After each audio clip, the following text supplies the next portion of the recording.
Sooner or later, no matter how much you try, if you run for a long time, it's gonna happen and you're gonna get injured. It's happened to me numerous times. Now, if you're out of school, you're out of college, it's probably likely you can take care of yourself before it gets too bad. You don't have to run yourself lopsided like I did in college.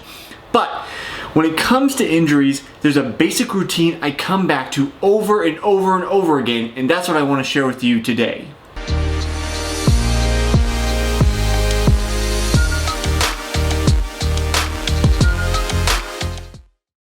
If you haven't been with me here before, I'm Jesse Funk. This is a show I call Runner's High, and you're going to want to hit that subscribe button to stick around for more episodes every Tuesday and Thursday, as well as my podcast, the Smart Athlete Podcast, on Fridays, where I interview really awesome people from all kinds of different disciplines, anywhere from amateur athletes to Olympians, and what's going on in their lives. It's a really cool show. I meet some really amazing people.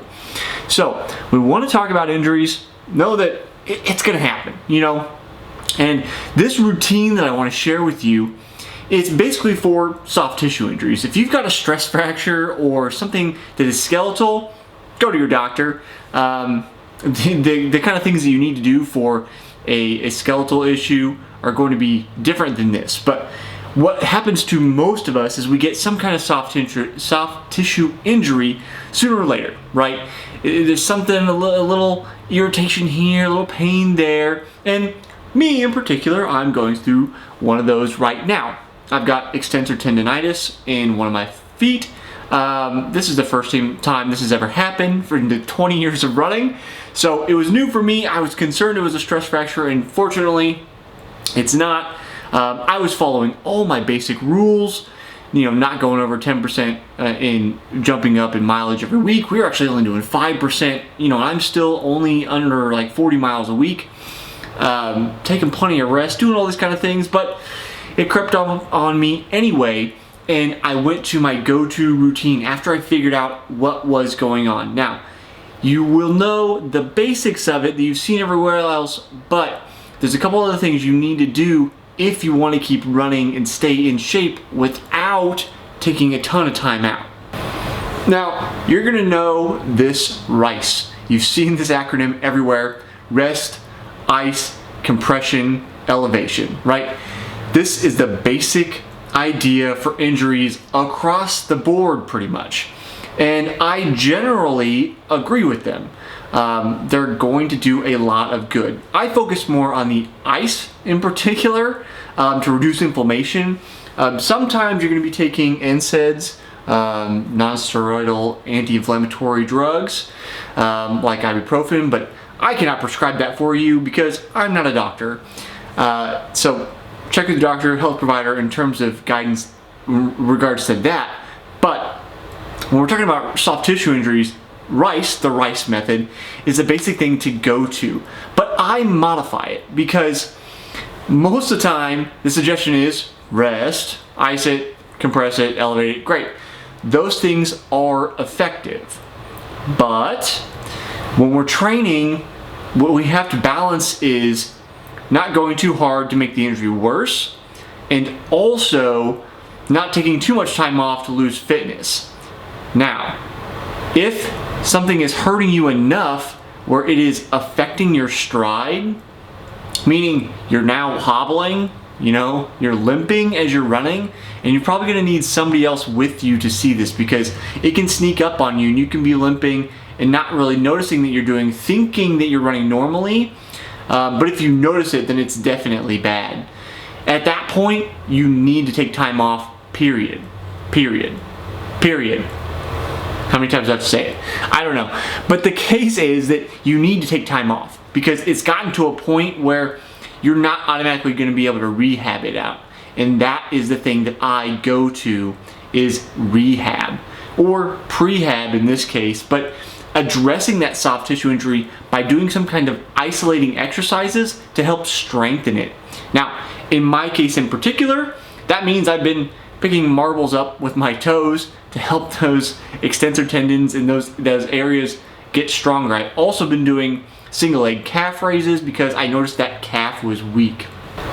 Now, my routine here is to do it basically 3 times a day, if I can, 3 sets of 10. This depends on your kind of fitness level, how severe the injury is, what the exercises are, and you have to determine what is that particular injury you have. Now, one way I self-diagnose injuries is to try to isolate, okay, where's my pain?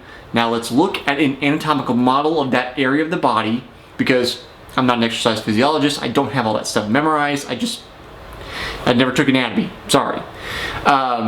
Once I do that, I go through, look at the muscle structure and say, it's probably this. Now, what kind of exercises isolate that muscle group?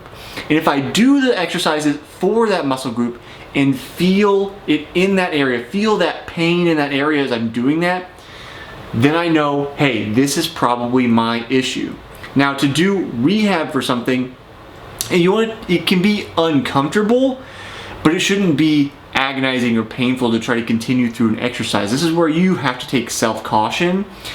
If you're doing it and it's getting worse, then stop. You're doing too much.